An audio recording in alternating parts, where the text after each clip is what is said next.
Isa sa mga tradisyon ng Semana Santa ang pagsasagawa nga po ng bisita iglesia. Kaya naman, para makapagplano na po tayo ng mga simbahan na maaari po nating puntahan na hindi mabigat po sa ating bulsa, ipanoorin po natin ang tipid trips.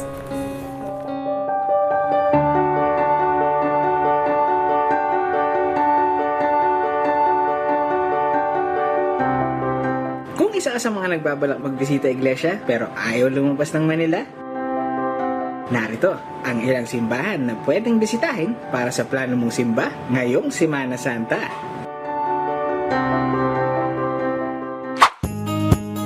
Hindi mo na kailangan mag-out of town para makabisita sa mga historical churches para sa tradisyonal na bisita iglesia.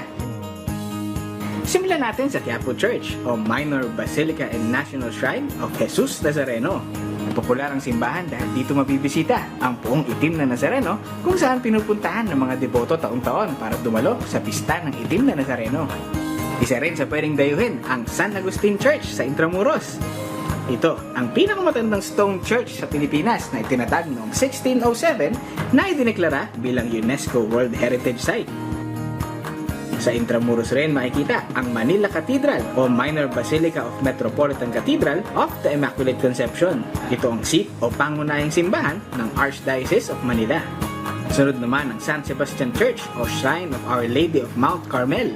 Nakilala ito bilang nag-iisang simbahan sa Pilipinas na gawa sa bakal na may gotikong arkitektura. Pasok din sa listahan ang Santa Cruz Church sa Maynila na kamakailan lamang ay dineklara ni Pope Francis bilang Minor Basilica na ayon sa CBCP, tatawagin na ang simbahan bilang Minor Basilica of Our Lady of the Pillar. Sa Chinatown naman makikita ang Binondo Church o ang Minor Basilica and National Shrine of San Lorenzo Luis. Itinayo noong 1596 na sa kabila ng ilang reconstruction na gawa, napanatili pa rin ang Baroque style o ang detalyadong arkitekto ng simbahan. Marami pang ibang simbahan na pwedeng pagpilian basta't laging tandaan na ang bisita iglesia ay isang tradisyon ng panalangin at hindi lang para i-flex sa social media.